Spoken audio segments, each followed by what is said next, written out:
لا حول ولا قوة إلا بالله العلي العظيم. أعوذ بالله من الشيطان اللعين الرجيم. بسم الله الرحمن الرحيم. الحمد لله رب العالمين.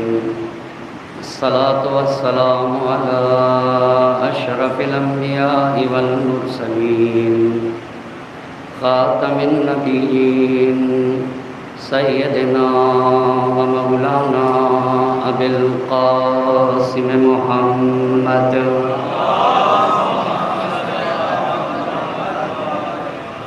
وعلى أهل بيته الطيبين الطاهرين المعصومين ولعنة الله على أعدائهم أجمعين. أما بعد فقد قال الله سبحانه تبارك وتعالى في كتابه الحكيم وقوله الحق.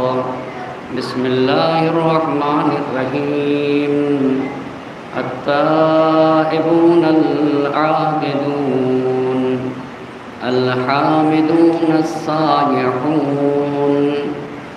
الراكعون الساجدون الآمرون بالمعروف والناهون عن المنكر. صلی اللہ علیہ وسلم.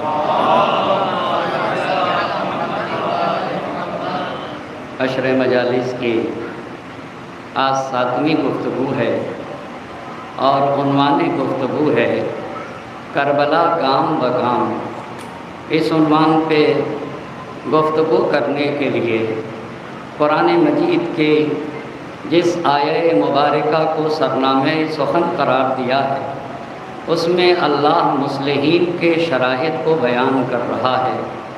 وہ لوگ جو سماج اور معاشرے میں اچھائیوں کو عام کرتے ہیں اور سماج اور معاشرے سے برائیوں کے ختم کرنے کی فکر کرتے ہیں، ان کے شرائط اور خصوصیات کو قرآن مجید اس طرح سے بیان کر رہا ہے. التائبون، ان کی پہلی خاصیت یہ ہے کہ وہ اپنے خالق اور مالک سے جڑے ہوتے ہیں. وہ آب توبہ سے اپنے وجود کو پاک و پاکیزہ کرتے ہیں. العابدون، وہ اپنے خالق اور مالک کی عبادت کرتے ہیں اور اپنے رب کے سوا کسی اور کو لائق عبادت جانتے ہی نہیں ہیں. الحامدون، ان کی تیسری صفت یہ ہوتی ہے کہ وہ صرف اور صرف اپنے مالک کی حمد و ثنا کرتے ہیں، اپنے خالق کی ستائش کرتے ہیں اور اپنے رب ہی کو لائق حمد و ثنا جانتے ہیں. السائحون، اور ان کی چوتھی صفت یہ ہوتی ہے کہ وہ کائنات کے ذرے ذرے میں اپنے خالق اور مالک کو دیکھتے ہیں. انہیں کائنات کا ذرہ ذرہ خالق اور مالک کا پتہ بتاتا ہے. الراکعون، اور ان کی پانچویں صفت یہ ہوتی ہے وہ رکوع میں جا کر کہتے ہیں سبحان ربی العظیم و بحمدہ، میرا پروردگار عظمتوں کا مالک ہے، میرا پروردگار عظیم ہے، میرے پروردگار میں کسی طرح کا نہ کوئی عیب ہے، نہ کوئی نقص ہے اور نہ کوئی کمی پائی جاتی ہے. میرا خالق اور مالک ہر طرح کے عیب سے، نقص سے اور کمی سے پاک و پاکیزہ ہے. میں اس رب کی اور اس عظیم پروردگار کی حمد و ثنا کرتا ہوں اور سجدے میں جا کر کہتے ہیں سبحان ربی الاعلی و بحمدہ، میرا پروردگار بلند و بالا ہے، کبریائی اسی کا حق ہے، وہ ہر عیب سے پاک و پاکیزہ ہے، اس میں کسی طرح کی کوئی کمی پائی ہی نہیں جاتی. میں اس ہر عیب اور نقص سے منزہ پروردگار کی حمد و ثنا کرتا ہوں. جب مصلحین کے اندر یہ 6 باتیں پائی جائیں، پہلی بات تائب ہوں، دوسری بات عابد ہوں، تیسری بات حامد ہوں اور چوتھی بات کائنات کے ذرے ذرے میں اپنے خالق کو دیکھتے ہوں، رکوع اور سجدہ کرنے والے ہوں۔ ان 6 منزلوں پر فائز ہونے کے بعد قرآن کہتا ہے کہ اب یہ صالح جب بن گئے تو صالحین ہی سماج اور معاشرے کو بدل سکتے ہیں۔ اب یہی لوگ سماج میں اچھائیوں کو عام کریں گے، برائیوں کا خاتمہ کریں گے۔ الحافظون لحدود اللہ، حدود الہی کی حفاظت کریں گے، دین خدا کا تحفظ کریں گے، شریعت محمد مصطفیٰ صلی اللہ علیہ وآلہ نبی گرامی کے شریعت کو تحفظ کریں گے۔ وبشر المؤمنین، جو مصلحین اتنی شرطوں پر فائز ہونے کے بعد سماج اور معاشرے کو بدلنے کے لیے نکلتے ہیں نا، اور تائب و عابد و حامد و سائح اور راکع و ساجد بننے کے بعد جب امر بالمعروف اور نہی عن المنکر کی وادی میں قدم رکھ دیتے ہیں اور دین خدا کے حدود کے حفاظت کی راہ میں جب قدم رکھ دیتے ہیں تو قرآن کہتا ہے وبشر المؤمنین، ایسے صاحبان ایمان کو قرآن بشارت دیتا ہے۔ اگر آیے کریمہ پہ غور کیا جائے نا تو آیے کریمہ صرف اور صرف مصلحین ہی نہیں، ہاں کربلا کے مصلحین اعظم کے صفات کو بیان کر رہی ہے۔ کربلا کے سالار شہیدان کربلا سید الشہداء حضرت ابا عبداللہ الحسین اور ان کے با وفا اصحاب کی جو بعرض اور مصداق عتم ہے وہ یہی آئے کریمہ حسین اور ان کے با وفا اصحاب نکلے ہی اسی لیے تھے تاکہ جو نانا کے دین کی صورت کو مسخ کر دیا گیا ہے، اس صورت کو بدل دیا گیا، بدلی ہوئی صورت کو اپنی اصلی صورت پہ پلٹانے کے لیے یہ قیام تھا۔ تو دین محمدی کی صورت بدلی کہتے گئی۔ نبی گرامی کے بعد سقیفہ کا مسئلہ پیش آ گیا، سقیفہ کے بعد مسئلہ ارتداد پیش آ گیا، اور جب مسئلہ ارتداد پیش آیا یعنی ارتداد کے نام پہ لوگوں کو قتل کیا گیا، لوگ حکومت کو زکوٰۃ نہیں دے رہے تھے مگر یہ کہا گیا کہ یہ زکوٰۃ کے منکر ہے۔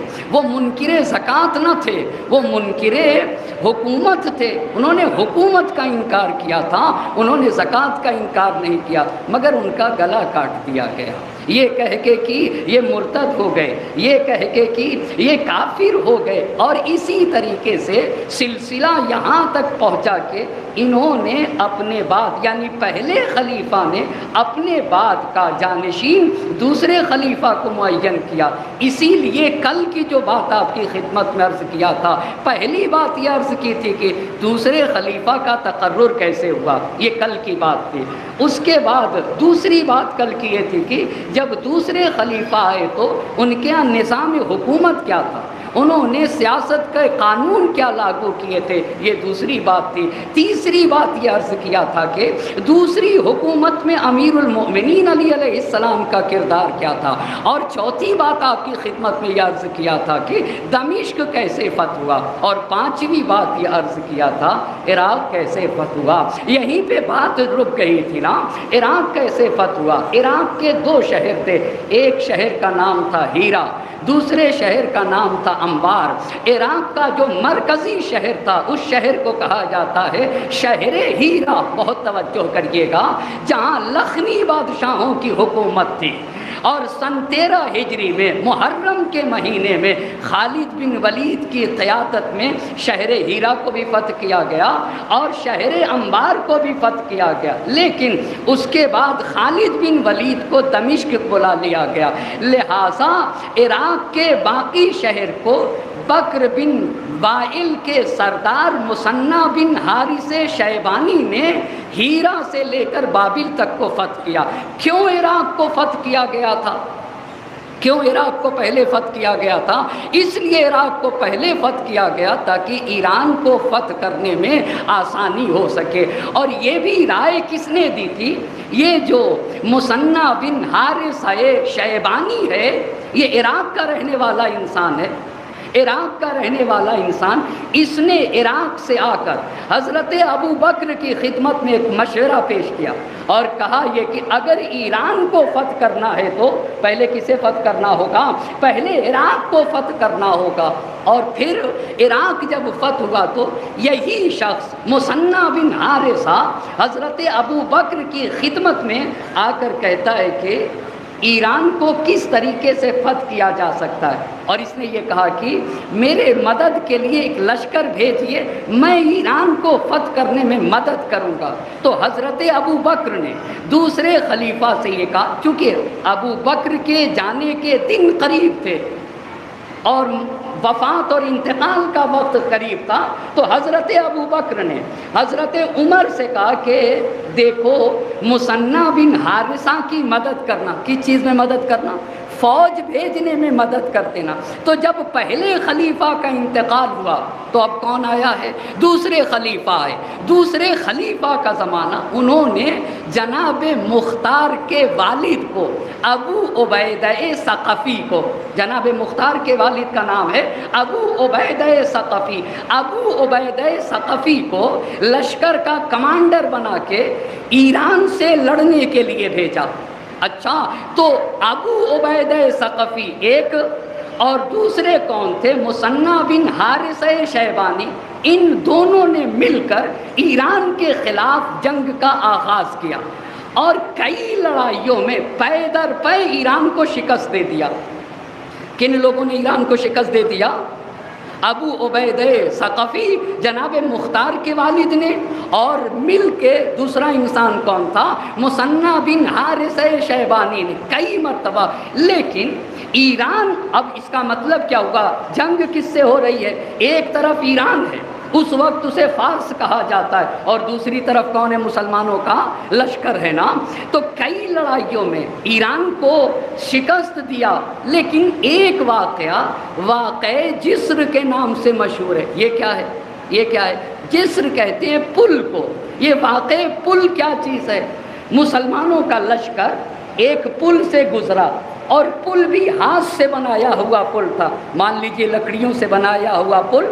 پوری فوج مسلمانوں کی پل سے گزر کے اس طرف چلی گئی، اور جانے کے بعد ان لوگوں نے پل کو توڑ دیا، مسلمانوں نے پل ہی خراب کر دیا تاکہ واپس جانے کے لیے کوئی راستہ نہ رہے۔ لیکن اس میں مسلمانوں کا لشکر شکست کھا گیا۔ کس سے شکست کھا گیا؟ ایران کے مقابل میں شکست کھا گیا، اور بہت سارے مسلمان مارے گئے۔ اتنی بات ذرا توجہ کرنے کی ہے، بہت سارے مسلمان مارے گئے اس جنگ میں۔ اب کیا ہوا؟ لیکن مسلمانوں نے اپنی ہار نہیں مانی، مسلمانوں نے شکست کو تسلیم نہیں کیا۔ ہاں، بڑی زحمتوں سے دوبارہ پل تیار کیا۔ پل تیار کرنے کے بعد پھر واپس ہوئے۔ جب واپس ہوئے تو خلیفہ کو انہوں نے پیغام بھیجا۔ خلیفہ کون ہے؟ خلیفہ کون ہے؟ دوسرے خلیفہ کو پیغام بھیجا کہ ہمیں مددگار لشکر کی ضرورت ہے، ہمیں اور مزید لشکر کی ضرورت ہے۔ تو دوسرے خلیفہ نے امیر المومنین سے کہا، بہت توجہ کرنے کی ضرورت ہے، میرے امام سید الشہداء نے بھی جگہ جگہ کہا، ہم کبھی بھی گمراہ لوگوں کو اپنا بازو نہیں بنایا کرتے ہیں۔ بہت توجہ، دوسرے خلیفہ نے امیر المومنین سے کہا کہ آپ مددگار لشکر کے سپہ سالار بن جائیے، مگر آپ شجاع کسے کہا جاتا ہے اور کسے کریم کہا جاتا ہے؟ صرف میدان جنگ میں تلوار چلانا شجاعت نہیں ہے۔ بہت توجہ کرنے کی ضرورت ہے۔ صرف میدان جنگ میں تلوار چلانا ہی شجاعت نہیں ہے۔ معصوم کی حدیث ہے، ظالم اور جائر و ستمگر حکمراں کے سامنے کلمہ حق بول دینا یہ بہت بڑی شجاعت ہے، یہ بہت بڑی شجاعت ہے۔ تو جب امیر المومنین سے کہا آپ چلے جائیے، تو امام نے کہا میں تو نہیں جا سکتا۔ اللہ اللہ اللہ اللہ، اس شجاعت پہ، اس حمیت پہ، اس غیرت پہ ہماری جانیں قربان ہو جائیں۔ کہا میں تو نہیں جا سکتا۔ تو سعد ابن ابی وقاص تیار ہوا، کون تیار ہوا؟ سعد ابن، اسی سعد ابن ابی وقاص کے بیٹے کو عمر سعد کہا جاتا ہے، اس پہ توجہ کرنے کی ضرورت ہے۔ سعد ابن ابی وقاص تیار ہوا تو مددگار لشکر کے ساتھ چلا کون ہے؟ سعد ابن ابی وقاص چلا۔ اب یہ جب پہنچے تو مثنی بن حارث شیبانی بھی زخمی ہو چکے، ایران بھی ہار مان کے شکست کھا چکے تھے، تو ان لوگوں نے دیکھا کہ بھئی کچھ صلح کا اگر راستہ نکلے تو صلح کر لیتے۔ ایرانیوں نے دیکھا کہ اگر صلح کا راستہ ہے تو صلح کر لیتے۔ تو جب ایرانیوں نے صلح کی درخواست پیش کی تو مسلمانوں نے کہا کہ ہماری طرف سے 3 شرطیں۔ کہا پہلی شرط کیا؟ کہا پہلی شرط ہے کہ یا تو جنگ کرو۔ اچھا، کہا دوسری شرط کیا؟ کہا یا تو ٹیکس دو، جزیہ دو، ٹیکس دو۔ کہا تیسری شرط کیا ہے؟ تیسری شرط یہ ہے کہ مسلمان ہو جاؤ۔ کس سے شرطیں رکھی تھی؟ کس سے شرطیں رکھے تھے؟ ہاں، ایرانیوں سے، یا جنگ کرو یا کیا ہو جاؤ، ٹیکس دو یا مسلمان ہو جاؤ۔ تو انہوں نے کہا کہ بھائی ہم جنگ کریں گے، توجہ کریے گا، ہم جنگ کریں گے۔ جب انہوں نے کہا جنگ کریں گے تو یہاں کے اوپر جنگ قادسیہ وجود میں آئی۔ کون سی جنگ؟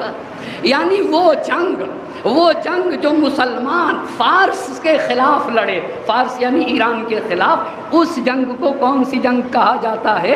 جنگ قادسیہ کہا جاتا ہے۔ چند دن تک یہ جنگ جاری رہی جس میں مسلمانوں کو فتح حاصل ہوئی، ایران کو شکست ہوئی۔ اب توجہ کریے گا، یہ فتح یعنی ایران کے کچھ شہر، یا تاریخ نے لکھا ہے کہ 15 ہجری میں، ہجرت کے 15ویں برس فتح ہوا ہے ایران، اور کچھ جگہ کے اوپر لکھا ہے کہ ہجرت کے 16ویں برس فتح ہوا ہے۔ اب جب اتنی بات ہو گئی، اس کا مطلب یہ ہوا کہ ہجرت کے 14ویں برس دمشق اور اسی کے ساتھ ساتھ عراق بھی فتح ہوا، اور ہجرت کے 15ویں برس کون فتح ہوا ہے؟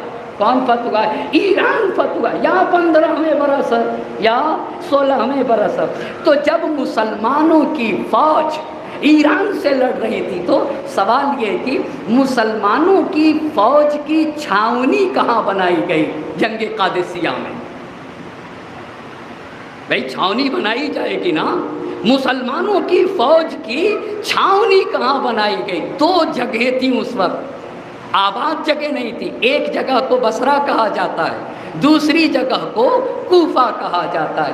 تو کوفہ اور بصرہ اس وقت شہر نہیں تھے سن 15 ہجری میں، لہذا جنگ قادسیہ میں کوفے کو اور بصرے کو فوجیوں کے لیے چھاونی بنایا گیا تھا۔ اتنی بات سمجھ میں آ گئی۔ اب جب جنگ قادسیہ میں مسلمانوں نے ایران کو شکست دے دیا اور خود کو فتح حاصل کر لی، تو یہ تو چھاونی تھی نا کوفہ اور بصرہ، اسی کے کچھ دنوں کے بعد سب سے پہلے بصرہ شہر میں تبدیل ہوا اور اس کے بعد کوفہ شہر میں تبدیل ہو گیا۔ ایک صلوات پڑھتے بر محمد اور آل محمد۔ گویا سن 16 اور 17 کے درمیان تک یہ کوفہ اور بصرہ شہر میں تبدیل ہو گیا، جو ایک چھاونی تھی، فوجی چھاونی تھی، اب وہ فوجی چھاونی سے کس میں بدل گیا ہے؟ شہر میں۔ بصرہ بھی شہر ہو گیا اور کوفہ بھی شہر ہو گیا۔ اسی طرح سے دوسرے خلیفہ کے زمانے میں یہ سلسلہ آگے بڑھتا رہا۔ مثلا بیت المقدس میں اس وقت، یہ جو بیت المقدس ہے یہ بھی اس وقت عیسائیوں کے قبضے میں تھا، یہ بھی 15 اور 16 ہجری میں فتح ہوا۔ اور آپ اور آگے بڑھیں تو سن 17 ہجری میں مسلمانوں نے بحرین کو فتح کیا۔ پھر جن 18 اور 19 ہجری میں طاعون کی بیماری ہو گئی، لہٰذا کوئی جنگ نہ رہی، فتح کا سلسلہ رکا رہا۔ اور سن 20 ہجری میں مسلمانوں نے مصر کو فتح کیا، یعنی سارا کا سارا مسئلہ کہاں تک ہے؟ اور 23 ہجری تک پہنچتے پہنچتے مسلمانوں نے افریقہ کے کچھ ایریے کو فتح کیا، ایران کے اچھے خاصے شہروں کو فتح کر لیا۔ اب یہ زمانہ کس کا تھا یہاں تک؟ سن 23 تک۔ سن 23 تک دوسرے دوسرے خلیفہ کا زمانہ، اور آپ کو پتہ ہے نا دوسرے خلیفہ کو جس نے کاری ضرب لگائی ہے اسے ابو لولو کہا جاتا ہے، اور ابو لولو کا نام فیروز ہے۔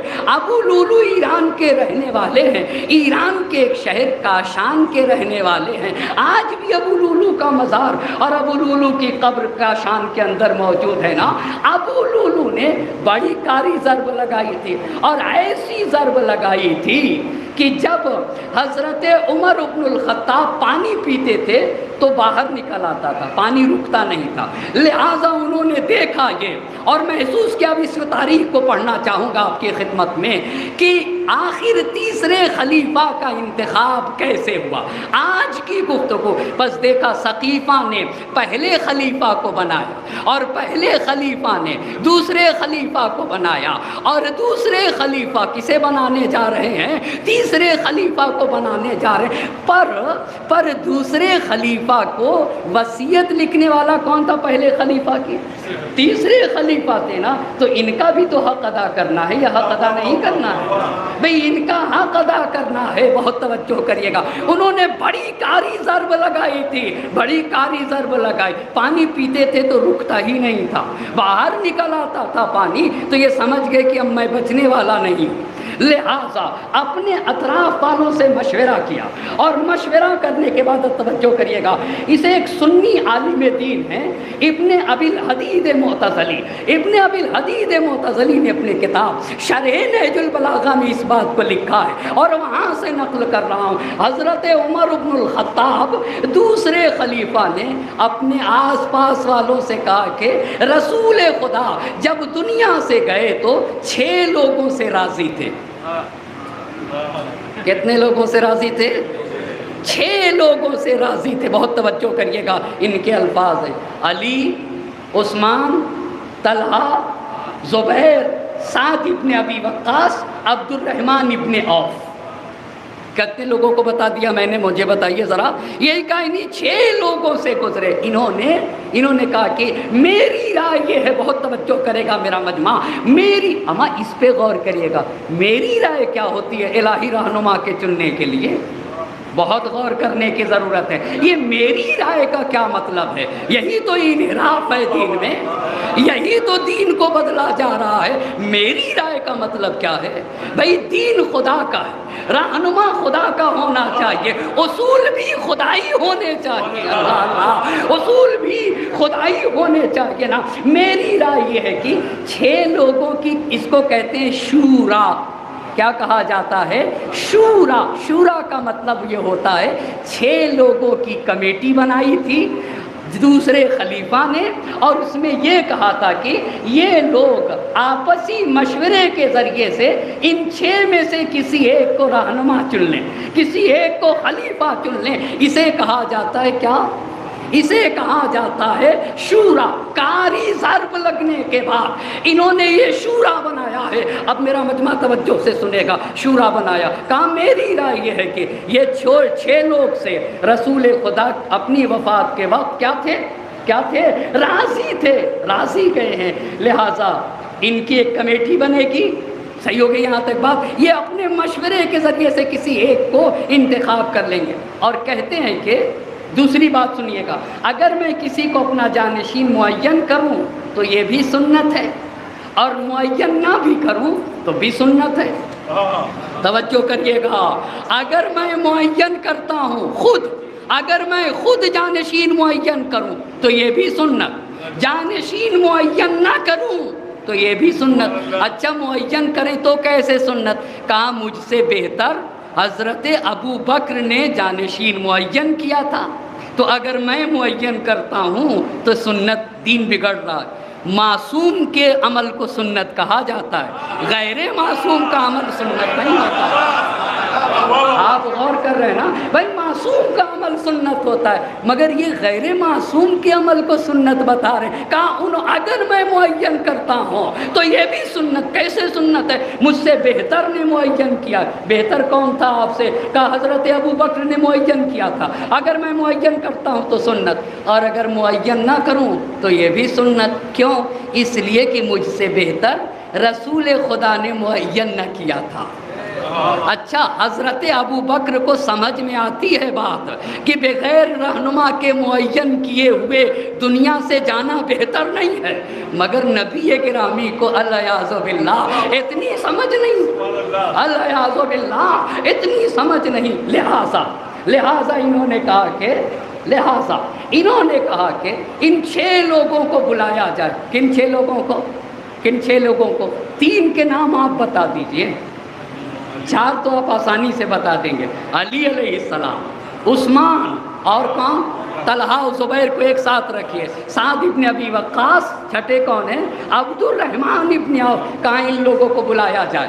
اب جب یہ لوگ آئے ہیں نا، آپ غور کریں، میرے مولا نے خدا کی قسم نہج البلاغہ پڑھنے کی ضرورت ہے، خطبہ شکشکیہ میں میرے مولا نے کہا ہے افسوس زمانے نے مجھے کس کے ساتھ کھڑے رہنے پہ مجبور کیا، اللہ اللہ، کہا مجھے کس کی صف میں لا کے کھڑا کیا گیا، یہ میرے امام کا درد ہے، کہاں زمانہ علی مرتضیٰ کو کس کی صف میں لا کے کھڑا کر دیا گیا۔ اچھا 6 لوگوں کو لایا گیا، جب یہ 6 آئے نا تو دوسرے خلیفہ کہتے ہیں، توجہ کریے گا، دوسرے خلیفہ کہتے ہیں کہ تم لوگوں کے دل میں خلیفہ بننے کی طمع ہے۔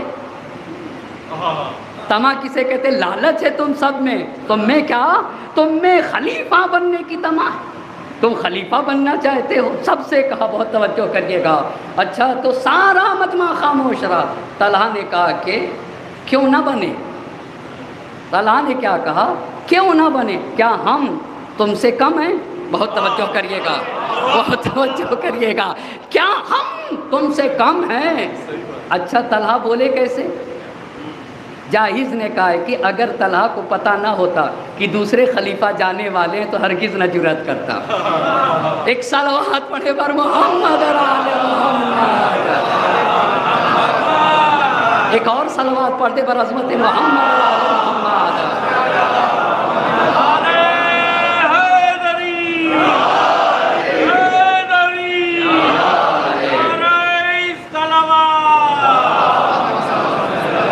تو طلحہ نے کہا کہ بھائی کیوں نہ ہم بنے، ہم کیوں نہ بنے، ہم کس چیز میں تم سے کم ہیں؟ ہم رشتہ داری کے اعتبار سے تم سے زیادہ نزدیک ہیں، ہم فضیلتوں کے اعتبار سے بھی تم سے آگے ہیں، بہت توجہ کریے گا، فضیلتوں کے اعتبار سے بھی تم سے آگے۔ جیسے ہی طلحہ نے یہ بات کہی تو اب 6 کے 6 لوگوں میں انہوں نے عیب نکالنا شروع کر دیا۔ کنہوں نے؟ دوسرے خلیفہ نے کہا، اب توجہ کریے گا، یہ بتائیے ان کا پہلا جملہ کیا تھا دوسرے خلیفہ کا؟ رسول خدا وفات کے وقت ان 6 سے راضی تھے، یہی تو کہا تھا، یہی تو کہا تھا، اما اتنا جلدی بھول گئے آپ اپنا کہا ہوا؟ اب ہر ایک کے، بہت توجہ کریے گا، اب ہر ایک کے اندر عیب نکالا۔ سب سے پہلے طلحہ کے اندر عیب نکالا۔ طلحہ سے کیا کہا کہ رسول خدا جب آیے حجاب اتری، بہت توجہ کریے گا، آیے حجاب کیا ہے؟ پردے کی آیت کون سی آیت ہے؟ فَاسْأَلُوهُنَّ مِنْ وَرَاءِ الْحِجَابِ۔ مسلمانوں کو حکم ہوا کہ جب نبی کی ازواج سے کچھ پوچھنا ہوا کرے تو پردے کے پیچھے سے پوچھا کرو، بہت توجہ کرنے کی ضرورت ہے، یہ ہے آیے حجاب۔ ازواج پیغمبر سے اگر کچھ پوچھنا ہوا کرے تو کس کے پیچھے سے پوچھا کرو؟ پردے کے پیچھے سے پوچھا کرو۔ تو طلحہ کہتا ہے، بہت توجہ کریے گا، آج تو اپنی ازواج کو ہم سے چھپا رہے ہیں۔ کس کے بارے میں کہا اس نے؟ پیغمبر کے بارے میں، آج اپنی ازواج کو ہم سے چھپا رہے ہیں، کل رحلت کے بعد ہم ان کی ازواج سے شادی کریں گے۔ کل رحلت کے بعد ہم ان کی ازواج سے، بیویوں سے ہم شادی کریں گے۔ تو سورہ احزاب کی وہ آیت اتری، خدا کی قسم سورہ احزاب کی وہ آیت اتری جس میں کہا نبی کی رحلت کے بعد صبح قیامت تک کوئی بھی انسان نبی کی زوجہ سے شادی نہیں کر سکتا۔ یہاں کے اوپر قرآن کی یہ آیت اتری ہے۔ اچھا یہ کس کی بات تھی آئے حجاب پہ؟ طلحہ کے۔ اب سنیے گا، اس کو عیب بنایا دوسرے خلیفہ نے طلحہ کے لیے۔ کیا کہا دوسرے خلیفہ نے کہ دیکھو رسول اللہ تم سے ناراض گئے ہیں۔ کیا گئے ہیں تم سے؟ بھائی صاحب فارسی کی ایک مسئلہ ہے، فارسی کی ایک مسئلہ ہے، دروغ گو حافظ ندارت، بہت توجہ کریے گا، دروغ گو حافظ ندارت، جو لوگ جھوٹ بولتے ہیں، میں کسی کو نہیں، میں مسئلہ کو سمجھانا چاہتا ہوں، میں مسئلہ کو، جو جھوٹ بولتے ہیں ان کا حافظہ کام نہیں کرتا ہے۔ ایک صلوات پڑھے بر محمد و آل محمد۔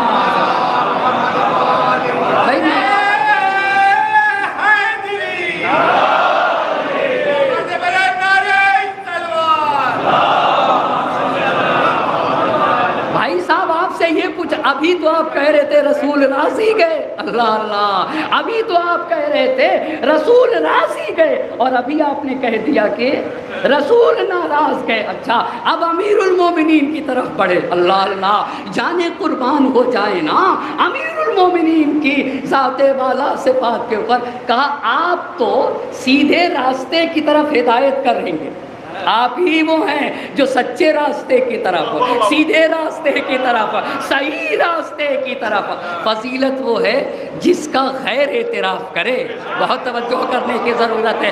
کہا آپ لیکن کچھ نہ کچھ تو نکالنا ہے نا، کچھ نہ کچھ تو نکالنا ہے۔ ایک بات کہنا چاہوں گا، مولا کی حدیث پڑھنا چاہوں گا، میرے امام نے کہا ہے کن کالنحلہ، شہد کی مکھی بن جاؤ، اللہ اللہ، کیا کہا ہے؟ شہد کی مکھی بنو۔ اما مکھیاں دو طرح کی ہوتی ہیں، ایک مکھی ہے جو ہمارے درمیان رہتی ہے اور ایک شہد کی مکھی ہے۔ یہ والی مکھی کیسے ہوتی ہے؟ توجہ کریے گا، آپ ایک پھول رکھیے، ایک ہریالی رکھیے، ایک سبزہ رکھیے اور تھوڑی سی غلاظت رکھ لیجئے، تو یہ جو ہمارے درمیان مکھی رہتی ہے پھول پہ نہ بیٹھے گی، سبزے پہ نہ بیٹھے گی، ہریالی پہ نہ بیٹھے گی، بیٹھے گی تو گندگی پہ بیٹھے گی۔ مگر شہد کی مکھی کو لیتے آئیے، ہاں گندگی کو چھوڑ دے گی، سبزے پہ بیٹھے گی، ہریالی پہ بیٹھے گی اور پھول پہ بیٹھ جائے گی، اللہ اللہ، ہاں بس اسے صرف اور صرف اچھائی دکھتی ہے نا۔ کہا دیکھو بننا تو شہد کی مکھی بننا، یہ والی مکھی نہ بننا۔ ایک صلوات پڑھیں گے بر محمد و آل محمد۔ اچھا اتنی بات تو اب کچھ تو نکالنا ہے نا، کچھ تو نکالنا ہے۔ کہا مگر عیب یہ ہے، راستہ تو یہی دکھائیں گے، سیدھے راستے تک تو یہی پہنچائیں گے، مگر ان کا عیب یہ ہے کہ یہ بہت زیادہ مذاق کرتے ہیں۔ ان کا عیب یہ ہے کہ یہ بہت زیادہ مذاق کرتے ہیں۔ اچھا اس لیے یہ ان کے اندر یہ عیب پایا جاتا ہے۔ 3 کو ہوا نا، اور سعد ابن ابی وقاص سے کہا کہ تم تو جنگ کے آدمی ہو، تم خلیفہ نہیں بن سکتے ہو۔ کیا کہا؟ سعد ابن ابی وقاص سے کہا ہاں لڑائی کا مسئلہ رہے گا تو تم لڑو گے، لیکن لوگوں کے امور کی باغ ڈور تمہارے ہاتھ میں دے دی جائے تم اس کے لائق نہیں ہو۔ اور عبد الرحمن ابن عوف سے کہا کہ تم ڈھیلے ڈھالے آدمی ہو، یہ الفاظ ہیں، تم ڈھیلے ڈھالے آدمی ہو، کمزور آدمی ہو، تم سے خلافت نہ چلے گی۔ اتنی بات ہوئی نا، اب سب کے اندر عیب نکالا۔ ایک ایک بات پہ توجہ کریے گا، یہ 6 لوگوں کی کمیٹی معین ہو گئی نا، اب ایک شخص کو بلایا ہے، اس کا نام ہے ابو طلحہ انصاری۔ نام کیا ہے؟ ابو طلحہ انصاری۔ ابو طلحہ انصاری کو بلا کر کہا کہ جب میں مر جاؤں تو میرے دفن کرنے کے بعد 50 انصار کو لے آنا۔ کتنے انصار کو؟ 50 انصار کو لے آنا، اور ان کے ہاتھوں میں کھلی تلواریں ہوں، اور ان سب کو دروازے پہ کھڑا کرنا، اور ان کو لا کے یہ 6 لوگوں کو ایک کمرے کے اندر لے جانا۔ کن 6 لوگوں کو؟ کن 6 لوگوں کو؟ یہی جن کی شورا بنائی تھی، انہیں کمرے کے اندر لے جانا۔ کون کون ہے ذرا ایک مرتبہ پھر سے بولنا چاہیں گے؟ کون ہے 6 لوگ؟ امام علی علیہ السلام، اور کون؟ عثمان، حضرت عثمان، دوسرے کون؟ تیسرے کون؟ طلحہ و زبیر، اور کون؟ سعد ابن ابی وقاص اور عبد الرحمن ابن عوف کا۔ ان لوگوں کو ایک کمرے میں لے جانا، 50 انصار کو تلوار لیے ہوئے دروازے کے قریب باہر، اور ان سے یہ کہنا کہ بہت توجہ کریے گا، اگر خلافت پہ 5 لوگ نے اتفاق کر لیا اور 6 مخالفت کرے تو تم 6 کی گردن اڑا دینا۔ اگر 4 نے اتفاق کیا، 2 مخالفت کریں تو 2 کی گردن اڑا دینا۔ اگر 3 ہو گئے تو دیکھنا عبد الرحمن بن عوف کس کی طرف ہے۔ بہت توجہ کریے گا، اگر ایک نے مخالفت کی اس کی گردن اڑا دینا، دو کی مخالفت کی، اما ہوا کیا ہے دین کے ساتھ آپ اس کو ذرا سا محسوس کریے گا، ایک مخالفت کرے اس کی گردن، دو مخالفت کریں اس کی گردن، اور اگر تین تین ہو جائیں، اور اگر کیا ہو جائیں، تین تین ہو جائیں، تو دیکھنا عبد الرحمن بن عوف کس کے ساتھ ہے، جس کے ساتھ عبد الرحمن بن عوف ہو اس طرف کو لینا، اور جو دوسرے والا ہوگا وہ کیا ہوگا، اگر وہ مخالفت پہ ڈٹے رہے تو ان کی گردن اڑا دینا، اور اگر 6 کے 6 لوگوں نے 3 دن کے اندر کسی کو خلیفہ نہ بنائے ان 6 کے 6 لوگوں نے، تو ان سب کی گردن اڑا دینا، ان سب کی گردن کیا کر دینا، اڑا دینا۔ یہ وصیت تھی زندگی میں۔ اب دوسرے خلیفہ دنیا سے چلے گئے، جب دنیا سے چلے گئے تو دفن کرنے کے بعد یہی ابو طلحہ انصاری ان 6 لوگوں کو لے کر آیا، 6 لوگوں کو لے کر آیا۔ یہ 6 لوگ کیا کریں گے بتائیے ذرا مجھے، 6 لوگ کیا کریں گے؟ یہ 6 لوگ اب اپنے مشورے کے ذریعے سے کسی ایک کو چنیں گے۔ بڑی سوچی سمجھی پلاننگ تھی۔ ابھی میں آپ کی خدمت میں عرض کروں گا، ایسے لوگوں کو چنا گیا تھا کہ امیر المومنین آ ہی نہ سکے، امیر المومنین علی علیہ السلام آ ہی نہ سکے۔ لے کے جایا گیا کمرے کے اندر، باہر وہ 50 لوگ تلواریں لیے کھڑے ہوئے۔ جب اندر گئے یہ 6 لوگ تو سب سے پہلے طلحہ اٹھا، سب سے پہلے کیا اٹھا؟ طلحہ اٹھنے کے بعد کہا کہ میں عثمان کی طرف اپنا حق کس کو دے دیتا ہوں؟ حضرت عثمان کو دے دیتا ہوں۔ بس ایک شخص تو چلا گیا۔ ادھر سے زبیر اٹھے اور زبیر نے کہا کہ میں علی کے حق میں بیٹھ جاتا ہوں۔ ہو گئی بات یہاں تک؟ کون کس کے حق میں ہٹا؟ ادھر طلحہ کس کی طرف؟ حضرت عثمان کی طرف۔ زبیر کس کی طرف؟ امام علی علیہ السلام۔ زبیر امام علی علیہ السلام کی طرف۔ اچھا، سعد ابن ابی وقاص کہتا ہے کہ میں عبد الرحمن کے حق میں بیٹھتا ہوں۔ سعد ابن ابی وقاص کیا کہتا ہے؟ میں عبد الرحمن بن عوف۔ اب بچے کتنے لوگ بچ گئے؟ 3 لوگ، ایک بچا عبد الرحمن بن عوف، ٹھیک ہے۔ دوسرے بچے کون؟ حضرت عثمان، اور تیسرے کون بچ گئے؟ امام علی علیہ السلام۔ تو یہ عبد الرحمن بن عوف دونوں لوگ سے کہتا ہے کہ آپ لوگوں میں سے کوئی ایک بیٹھ جائے، آپ لوگوں میں سے کوئی ایک بیٹھ جائے۔ تو تیسرے خلیفہ بھی خاموش، امام علی علیہ السلام بھی خاموش۔ تو یہ کہتا ہے عبد الرحمن بن عوف۔ ابھی بتاؤں گا یہ عبد الرحمن بن عوف کون ہے، ابھی تھوڑا سا سعد کے بارے میں بھی بتاؤں گا، عبد الرحمن بن عوف کے بارے میں بھی بتاؤں گا، اور طلحہ کے بارے میں بھی بتاؤں گا، تو پھر اندازہ لگے گا۔ عبد الرحمن بن عوف تیسرے خلیفہ سے بھی کہتا ہے آپ بیٹھ جائیے، امام سے بھی کہتا ہے کہ آپ بیٹھ جائیے، لیکن دونوں طرف سے خاموشی ہے۔ پھر کہتا ہے کہ میں ہٹ جاتا ہوں خلافت سے، میں خود بیٹھ جاتا ہوں۔ اچھا، جب خود خلافت سے ہٹا تو اب امام کی طرف بڑھا، کہتا ہے کہ میں خلافت کو، بہت توجہ کریے گا، سوال یہ ہے ابھی سارا اس شورا پہ جتنے بھی اعتراضات ہیں وہ ابھی آپ کی خدمت میں پیش کرنا چاہوں گا۔ یہ کہتا ہے کہ میں خلافت آپ کے حوالے کرتا ہوں، سوال یہیں پہ سوال کر لیتا ہوں، عبد الرحمن بن عوف تم کو کس نے خلیفہ بنانے کا حق دیا ہے؟ آپ ذرا سا توجہ کریے گا، تم کو کس نے خلیفہ بنانے کا حق دیا ہے؟ تم کو کہیں سے ذمہ داری دی گئی ہے؟ تم کہاں سے یہ ذمہ داری لے کر آئے کہ امت کا خلیفہ تم چنو گے؟ تم کہاں سے یہ ذمہ داری؟ کہتا ہے کہ آپ کو خلیفہ بناتا ہوں امیر المومنین سے، لیکن 3 شرط ہے، کتاب خدا کے مطابق عمل کریں گے، یہ پہلی شرط ہے۔ دوسری شرط ہے سنت رسول خدا کے مطابق عمل کریں گے، اور تیسری شرط یہ ہے کہ سیرت شیخین پر چلنا پڑے گا۔ شیخین کون ہے بھائی صاحب؟ شیخین کون ہے؟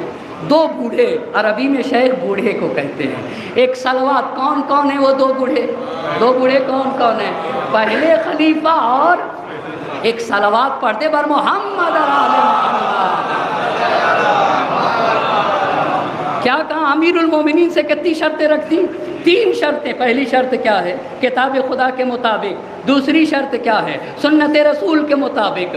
تیسری، اچھا کتاب اور سنت نبی کے بعد بھی کچھ رہ جاتا ہے؟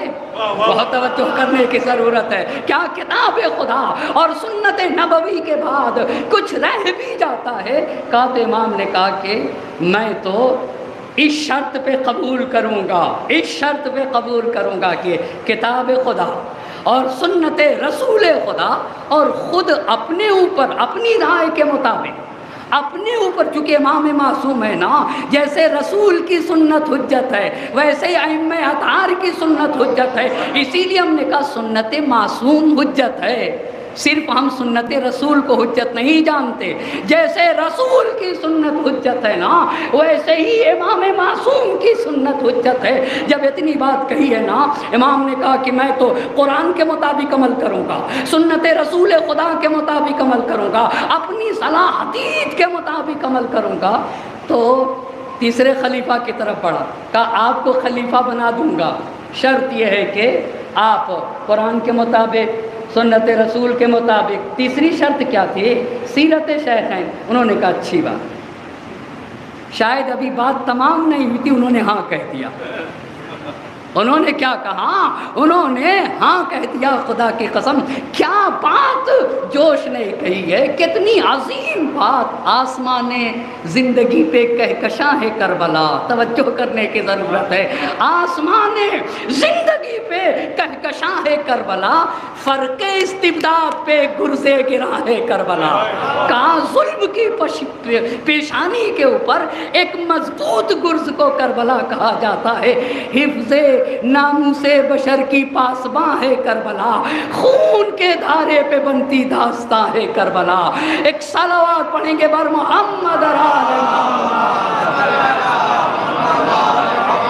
اچھا، تو جیسے ہی تیسرے خلیفہ سے کہا کہ کتاب خدا، سنت رسول خدا اور سیرت شیخین، انہوں نے کہا اچھی بات ہے. پھر امام سے کہا آپ کو بناتا ہوں انہی 3 باتوں کے ساتھ. پھر امام نے کہا نہیں، قرآن اور سنت کے مطابق. خدا کی قسم اسی کو تو امام کہا جاتا ہے نا. امام کہتے ہی اسے ہیں جو دین و شریعت و مذہب کا تحفظ کرتا ہے. 2 مرتبہ امام سے کہا. امام نے کہا اپنی شرط پہ ہٹا ہوں. پھر 2 مرتبہ تیسرے خلیفہ سے کہا. تیسرے خلیفہ نے 3 مرتبہ بغیر کسی چوں چرا کے کہہ دیا کہ اچھی بات ہے، کتاب خدا پر عمل کروں گا. اچھا، جیسے ہی 3 مرتبہ کہا تو عبد الرحمن بن عوف نے اپنا ہاتھ تیسرے خلیفہ کے ہاتھ پر رکھ کے کہا السلام علیک یا امیر المومنین، السلام علیکہ یا امیر المومنین. یہ بن گئے خلیفۃ المسلمین، تیسرے خلیفہ خلیفۃ المسلمین بن گئے. اب ذرا توجہ کرنے کی ضرورت ہے. اب ایک سوال ہوگا شورا کے اوپر. پہلا سوال یہ بتائیے، خلیفہ چننے کا یہ کون سا معیار ہے؟ یہ کون سا معیار ہے بھائی صاحب؟ یہ خلیفہ چننے کا کون سا معیار؟ کیا اللہ نے اجازت دی تھی؟ کیا رسول اللہ نے اجازت دی تھی؟ مان لیتے کیا پہلے خلیفہ نے اجازت دی تھی؟ کیا لوگوں کے مشورے سے کیا گیا تھا؟ کیا یہ امر لوگوں کے سپرد کیا گیا تھا؟ یہ کون سی بدعت ہے؟ یہ کون سی بدعت ہے کہ ایک انسان اپنی شخصی رائے کی بنیاد کے اوپر 6 لوگوں کی کمیٹی بنا لے اور وہ 6 لوگ مل کر کسی ایک کو، اور وہ بھی کیسے رکھا گیا تھا؟ وہ بھی یہ پہلی بات. دوسری بات یہ بتائیے، دوسری یہ بات، یہ جو 6 لوگ تھے آخر انہی 6 میں کون سی خصوصیت تھی؟ اور 6 ہی کیوں؟ اور اگر ملاک یہ تھا کہ وہ لوگ خلیفہ چنیں گے جن سے رسول راضی تھے، تو کیا دوسرے سے عمار سے رسول راضی نہ تھے؟ کیا مقداد سے رسول راضی نہ تھے؟ کیا عبداللہ ابن مسعود سے رسول راضی نہ تھے؟ کیا سینکڑوں اصحاب سے اللہ کے نبی راضی نہ تھے؟ آخر انہی 6 کو کیوں، اور 6 ہی کی تعداد کیوں؟ تیسری بات عبد الرحمن بن عوف ہوتے کون ہیں؟ آپ بتائیے نا، وہ کون ہوتے ہیں کہ خلافت کو کسی کے سپرد کرے اور امیر المومنین سے کہیں کہ ہم. اچھا، چوتھی بات پوچھنا چاہوں گا،